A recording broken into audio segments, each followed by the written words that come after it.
Πάμε να συνεχίσουμε την περιήγησή μας στη Ρώμη, στο λόφο του Καπιτολίου, το εντυπωσιακό Κολοσσέο και μία βόλτα στο τεράστιο πάρκο με τη Βίλα Μποργέζε. Πάμε τώρα να ανέβουμε στον Παλατινό λόφο. Εδώ είμαστε λοιπόν πάνω στο λόφο του Καπιτολίου. Είναι ο πιο μικρός αλλά ο πιο σημαντικός από τους 7 λόφους της αρχαίας Ρώμης. Ήτανε το πολιτικό και θρησκευτικό κέντρο εδώ και έγινε το σύμβολο της βασιλείας της Ρώμης. Ως Κάπουτ Μούντι, δηλαδή η πρωτεύουσα του κόσμου. Στην ουσία εδώ ήταν η Ακρόπολη της Ρώμης, κάτι αντίστοιχο με τη δικιά μας Ακρόπολη. Εδώ λοιπόν στη μεγάλη πλατεία του Καπιτολίου βρίσκεται το Μουσείο του Καπιτολίου και το Δημαρχείο της πόλης της Ρώμης και υπάρχει και το έφυπο άγαλμα του Ρωμαίου Αυτοκράτορα Μάρκου Αβρίλιου.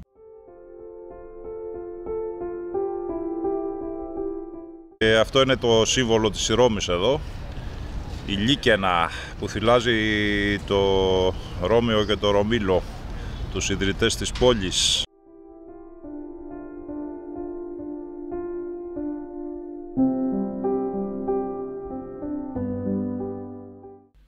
Κατεβαίνουμε τώρα από το Καπιτόλιο και ακριβώς δίπλα υπάρχει μία άλλη σκάλα που οδηγεί σε αυτή την εκκλησία, την πολύ σημαντική, τη βασιλική της Σάντα Μαρία Ιν Αρακοέλη. Εκτός από τον εντυπωσιακό διάκοσμο και τις τοιχογραφίες και το νταβάνι όπως βλέπετε εδώ με την εκπληκτική τέχνη, αυτή η εκκλησία είναι πολύ σημαντική γιατί στεγάζει το ιερό λείψανο της Αγίας Ελένης, της μητέρας του Αγίου Κωνσταντίνου, καθώς έχει και πολλά κοιμήλια από τον Πανάγιο Τάφο.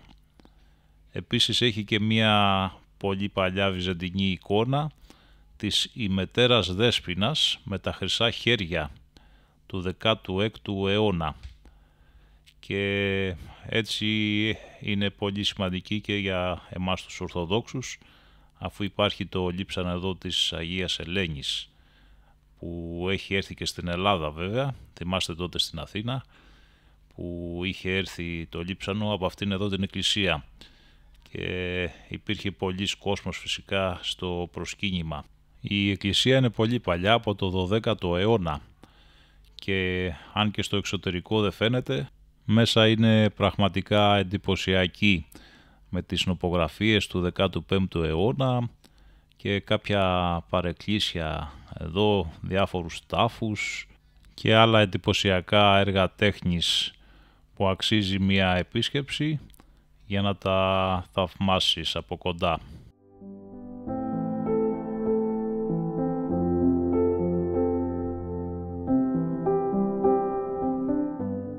Και μια πολύ ενδιαφέρουσα εκκλησία εδώ πάνω που ανεβαίνεις μερικές χιλιάδες σκαλάκια για να πας, αλλά είναι τεράστια και έχει έτσι αρκετά αντικείμενα τέχνης μέσα, πίνακες και διάφορα τέτοια. Πολύ ωραία φτιαχμένη οροφή.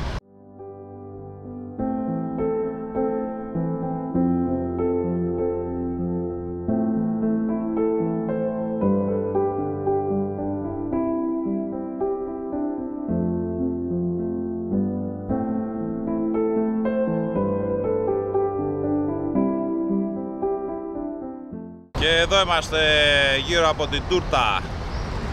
Όλη η περιοχή πολύ όμορφη εδώ, με ωραία κτίρια. Η Πιάτσα Βενέτσια εδώ, λέγεται η πλατεία. Έχει αυτό εδώ που μοιάζει με το Σαν Μάρκο της Βενετίας. Γι' αυτό τη λένε μάλλον Πιάτσα Βενέτσια. Πολύ κεντρικό σημείο, από εδώ φεύγουν πολλά λεωφορεία, κόμβος είναι και έχει πάντα πολλή κίνηση. Και στρίβοντας εδώ από την Τούρτα, στρίβοντας αριστερά, βλέπεις το Κολοσσέο στο βάθος. Πάμε τώρα προς το Κολοσσέο. Εδώ είναι το Φόρουμ, δηλαδή η Ρωμαϊκή Αγορά, μια τεράστια ορθογώνια πλατεία που ήταν για αιώνες το κέντρο της δημόσιας ζωής της Ρώμης. Εδώ γινόταν οι παρελάσεις όταν γύριζαν από τον πόλεμο, οι εκλογές, οι δημόσιες ομιλίες, οι αγώνες των μονομάχων και εμπορικές υποθέσεις. Πάρα πολύ σημαντικό σημείο όταν επισκέπτεσαι τη Ρώμη. Αυτό είναι από αυτά που πρέπει να δεις οπωσδήποτε.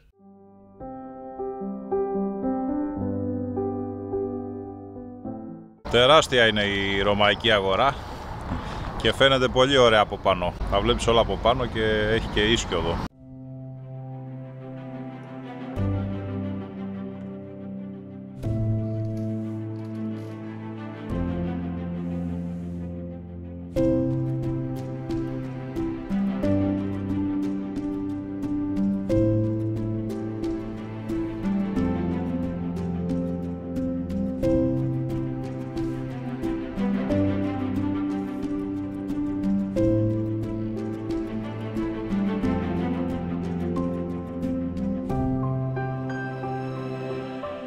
Το Κολοσσέο, τεράστιο όντως, είναι τόπος προσκυνήματος, γιατί έχουν πεθάνει πολλοί χριστιανοί μάρτυρες, τους έχουν φάει τα θηρία όπως γνωρίζουμε από την ιστορία, έχουν υποφέρει εδώ μεγάλα μαρτύρια, οπότε έτσι το βλέπουμε σαν τόπο, σαν προσκύνημα. Έχει και ένα σταυρό απ' έξω, δεν ξέρω ποιος το έχει βάλει. Μάλλον η Ρωμαιοκαθολική Εκκλησία.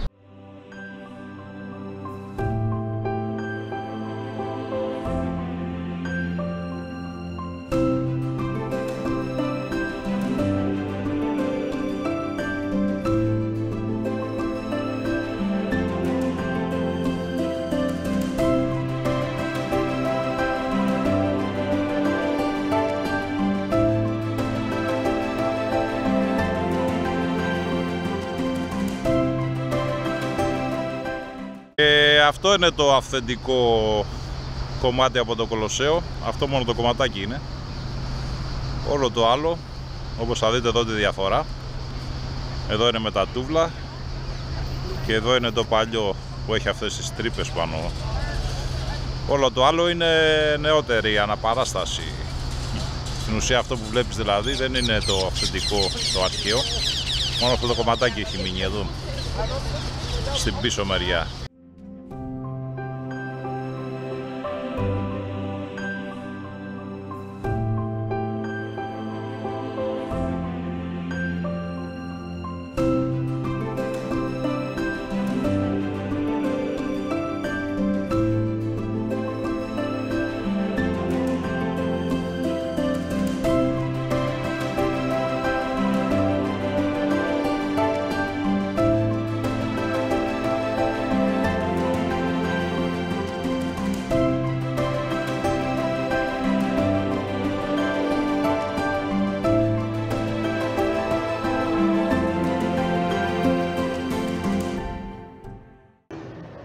Τώρα κάνει πολύ ζέστη γιατί είναι μεσημέρι, στις 4,5 ώρα, 5,5 εμάς. Πάμε τώρα στο παρκάκι εκεί, στη Βίλα Μποργκέζε.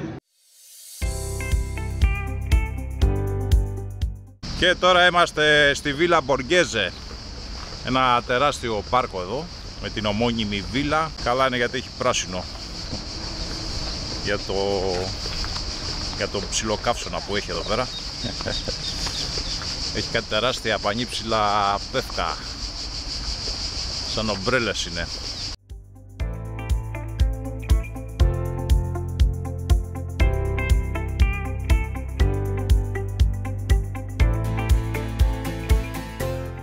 Ωραίο το πάρκο, πολύ ωραίο, τεράστιο είναι και εντάξει, δροσούλα θα το έλεγα, αλλά είναι καλά, καμία σχέση με την πόλη μέσα. Έχει ένα τεράστιο άγαλμα εδώ, πάνω το έναν έφυπο και διάφορα έτσι κατά μήκος του πάρκου και παιδική χαρά για τα παιδάκια.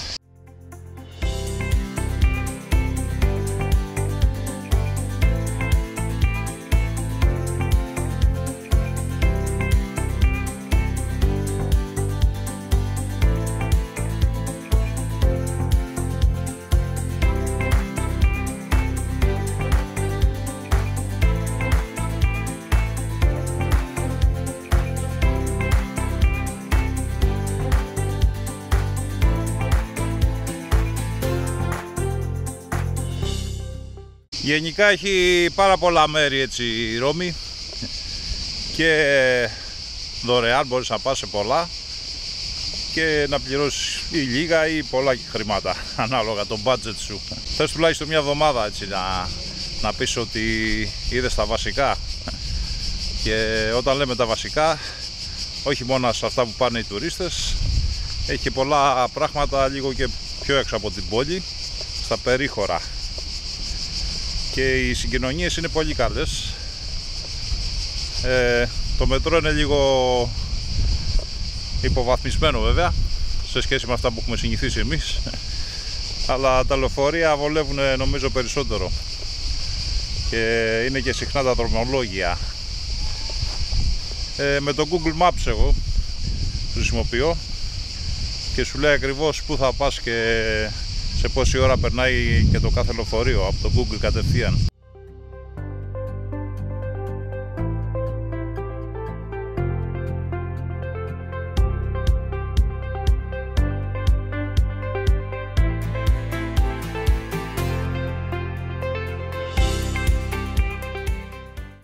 Αυτά είναι.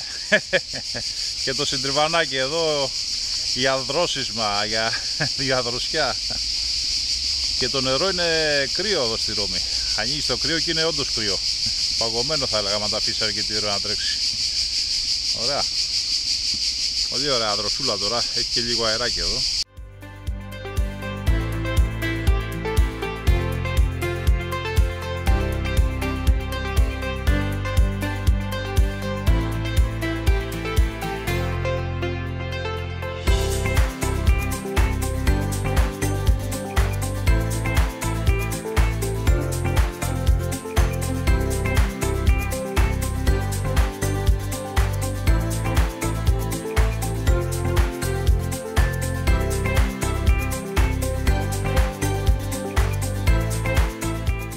Έχει διάφορα κτίρια, τώρα δεν ξέρω αν κάποιο από αυτά είναι η βίλα, η κανονική του Μποργέζε.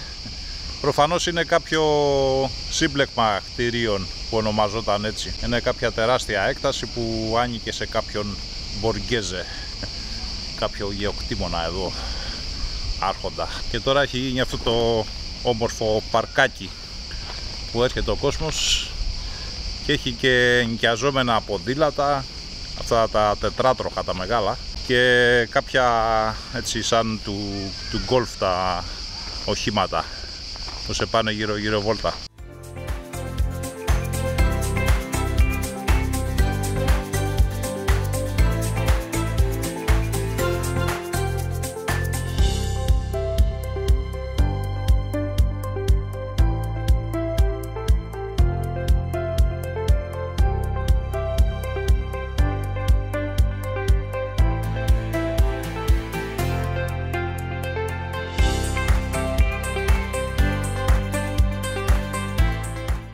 Και πρώτη φορά βλέπω μνημείο που να είναι χωριστά αφιερωμένο στα ζώα, εδώ που κουβαλούσαν το βαρύ οπλισμό στον πόλεμο, ο Μουλαράκι και ο πολεμιστής δίπλα.